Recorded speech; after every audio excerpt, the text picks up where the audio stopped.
Halo semuanya, perkenalkan nama saya Syafri Rinaldi, NPM saya 195104. Hari ini saya akan menjelaskan tentang hukum administrasi negara dan akan menjadi 4 bagian. Oke, yang pertama, pengertian dari keputusan hukum administrasi negara itu ada beberapa teori, ada 4 teori, cuma saya akan menjelaskan 2 teori ya. Pertama itu dari Sarjan Basa, itu dia mengatakan bahwa keputusan tertulis dari administrasi negara yang mempunyai akibat hukum.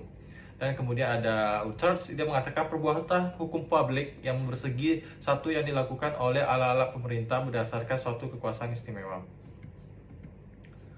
Kemudian kita masuk ke unsur keputusan tata usaha negara. Oke, jadi dia ada 5 unsur. Yang pertama tuh pernyataan kehendak pihak. Yang kedua dikeluarkan oleh organ pemerintahan. Yang ketiga didasarkan oleh kewenangan hukum yang bersifat publik. Yang keempat ditujukan untuk hal khusus atau peristiwa konkret dan individual. Yang kelima bermaksud menimbulkan akibat hukum dan bidang administrasi negara. Oke, sekarang kita akan masuk ke bagian yang kedua. Oke, pertama kita harus mengerti tentang apa arti pemerintah.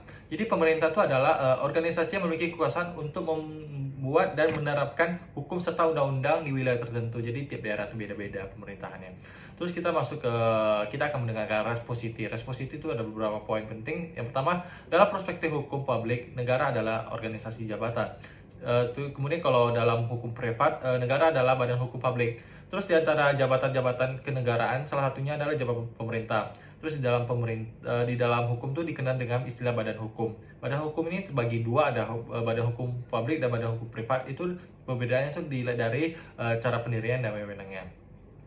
Kemudian jabatan punya hak dan kewajiban wewenang untuk melakukan tindakan hukum, namun jabatan tidak dapat bertindak sendiri. Kemudian ada perbuatan hukum, jabatan diwakili oleh pejabat sehingga pejabat bertindak untuk dan atas nama sendiri. Jadi maksudnya ini pemerintah tuh melakukan suatu tindakan tuh mengatasnamakan nama jabatannya, kayak gitu. Terus berdasarkan yang ketiga ada berdasarkan ketentuan hukum, pejabat hanya melakukan dan menjalankan tugas dan wewenang. Karena pejabat tidak memiliki wewenang, yang memiliki dan dilekati wewenang adalah jabatan. Kemudian itu kedudukan pemerintah sebagai subjek hukum mewakili dua institusi, yaitu jabatan pemerintah dan badan hukum pemerintahan. Oke, kita lanjutkan. Kedudukan pemerintah dalam ranah hukum publik dan hukum privat perbedaan terletak pada tindakan hukum dan akibat yang ditimbulkan. Tindakan pemerintah atau disebut Bestunshandeling diartikan sebagai tindakan atau perbuatan yang dilakukan oleh alat perlengkapan negara dalam menjalankan pemerintahan dan dalam menjalankan fungsi pemerintahan. Kemudian kita masuk ke unsur-unsur tindakan pemerintah. Ini kita ada beberapa unsurnya. Pertama, tindakan tersebut dilakukan oleh aparatur pemerintah dalam kedudukannya sebagai penguasa maupun sebagai alat perlengkapan pemerintahan. Yang kedua, tindakan dilaksanakan dalam rangka menjalankan fungsi pemerintahan. Yang ketiga, tindakan yang dimaksudkan sebagai sarana untuk menimbulkan akibat hukum. Yang keempat, tindakan yang dilakukan dalam rangka pemeliharaan kepentingan umum. Yang kelima, ada tindakan dilakukan berdasarkan norma dan wewenang pemerintah. Yang keenam, tindakan tersebut berorientasi pada berorientasi pada tujuan tertentu berdasarkan hukum. Kemudian kita akan masuk ke tim hukum publik dan privat. Jadi hukum publik itu tindakan hukum publik adalah tindakan-tindakan yang dilakukan oleh penguasa dalam menjalankan fungsi pemerintah. Sedangkan yang privatnya itu adalah tindakan-tindakan hukum yang dilakukan pemerintah dalam pergaulan keperdataan yang menimbulkan hak dan kewajiban. Oke.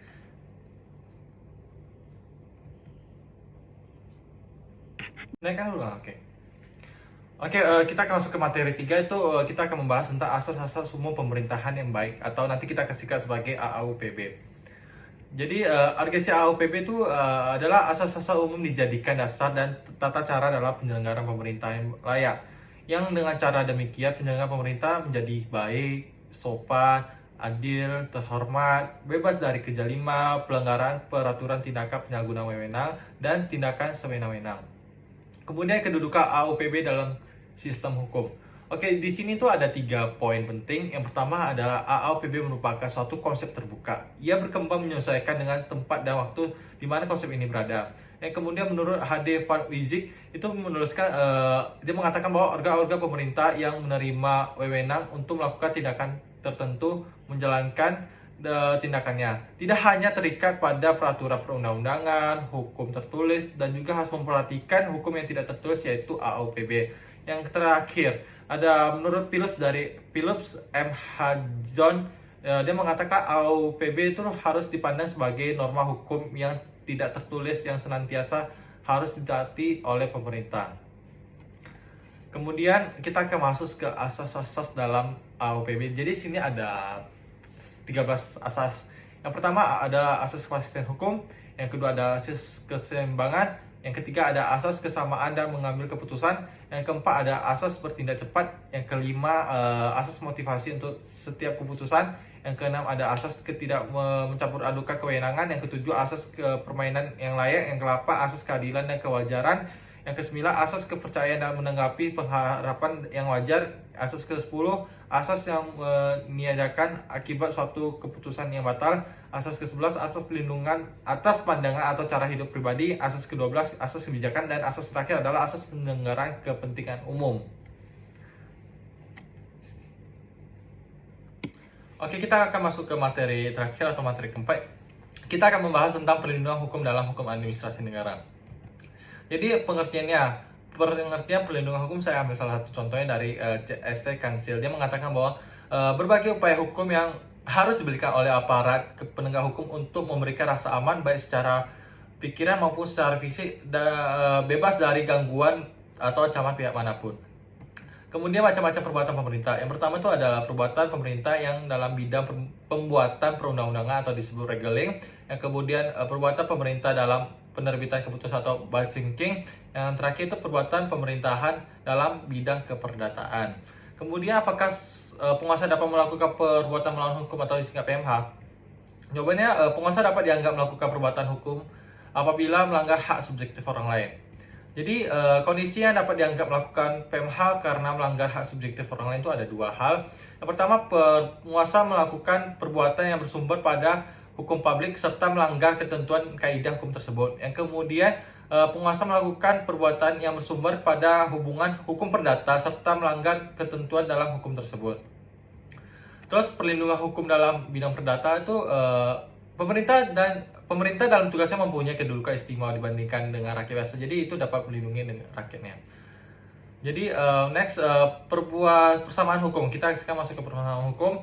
Perlindungan hukum bagi rakyat terhadap tindakan hukum pemerintah dalam kapasitasnya sebagai wakil dari badan hukum publik dilakukan melalui peradilan umum.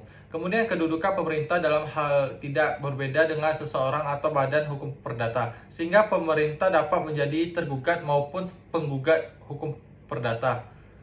Konteks ini sesuai dengan pasal 27 Undang-Undang 1945 yang menyatakan bahwa kesamaan kedudukan di muka hukum atau disingkat sebagai atau bahasa hukumnya disebut equality before the law.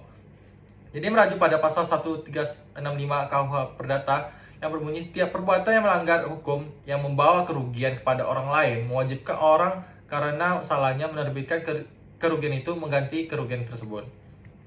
Kemudian perlindungan hukum dalam bidang publik. Jadi dia ada dua. Yang pertama tuh perlindungan hukum preventif, itu memberikan rakyat kesempatan untuk mengajukan keberatan atau pendapatnya sebelum suatu keputusan pemerintah dapat yang membentuk definitif. Yang kemudian perlindungan hukum represif itu bertujuan untuk menyelesaikan sengketa. Prinsip perlindungan hukum terhadap tindakan pemerintah ini bertumpu dan bersumber dari konsep tentang pengakuan dan perlindungan terhadap hak-hak asasi manusia dan pengakuan dari negara tersebut.